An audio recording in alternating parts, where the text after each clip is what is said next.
ಈ ಎಲ್ಲ ಗೆಳೆಯರು ಕೂಡ ಜಾತ್ರೆಗೆ ಹೋಗುವಾಗ ತಾಯಿ 4 ರೊಟ್ಟಿ ಕಟ್ಟಿ ಬಡತನದಲ್ಲಿ ಬಂದು ನೊಂದ ತಾಯಿ 4 ರೊಟ್ಟಿ ಕಟ್ಟಿ ಮಗನಿಗೆ 50 ರೂಪಾಯಿ ಕೊಟ್ಟು ಕಳಿಸ್ತಾಳ.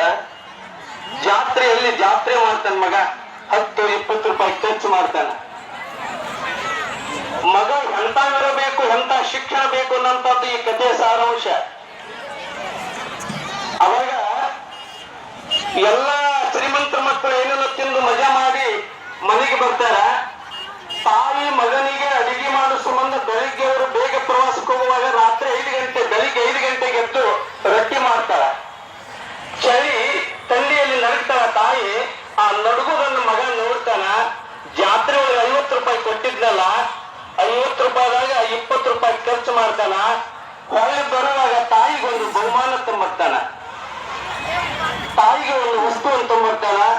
ಜಾತ್ರೆ ಮಾಡಿ ಬಂದ ಕೂಡ ತಾಯಿ ಕೇಳ್ತಾಳ, ಜಾತ್ರೆ ಚೆನ್ನಾಗಾಯ್ತಪ್ಪ ಮಗ ಅಂತ ಕೇಳಿದಾಗ, ಬಹಳ ಚೆನ್ನಾಗಾಯ್ತವ, ಆದ್ರೆ ನಿನಗೊಂದು ಬಹುಮಾನ ತಂದೀನಿ ಅಂತಂದಾಗ, ಏನು ತಂದಿ ಅಂದಾಗ ಕೇಳ್ತಾನ, ತಾಯಿ ಕೇಳ್ತಾಳ. ಆ ಮಗ ಹೇಳ್ತಾನ, ಅವ್ವ ನನಗೆ ಬೆಳಿಗ್ಗೆ ತಂದೆಯಲ್ಲಿ ಅಡಿಗೆ ಮಾಡುವಾಗ ನೀನು ಹೇಳುವಾಗ ನಡುಗ್ತಿದ್ದಲ್ಲ, ನೀನ್ ನಡುಗಬಾರ್ದು, ನಿನಗೊಂದು ರಗ್ಗವನ್ನ ತಂದೀನಿ ಅಂತ ಹೇಳ್ತಾನ ಮಗ. ಇಂಥ ಮಕ್ಕಳು ಹೊತ್ತು ಬೇಕಾಗಿದೆ. ತಾನು ಬಡತನದಲ್ಲಿದ್ರು ತನ್ನ ಕರ್ತವ್ಯ ತಾಯಿ ಮಾಡ್ತಾಳಲ್ಲ. ಗಂಡ ತೀರಿ ಹೋಗಿದ್ದಾನೆ, ಮಗನಿಗೆ ತನ್ನ ತಾಯಿ ತಂದೆಯಾಗಿ 2 ಸ್ಥಾನದಲ್ಲಿತ್ತು. ಆ ಮಗನಿಗೆ ಇಂಥ ಮೌಲ್ಯವಾದ ಗುಣಗಳನ್ನು ತುಂಬಿ ಒಳ್ಳೆ ಶಿಕ್ಷಣ ಕೊಡಿಸ್ತಾನ.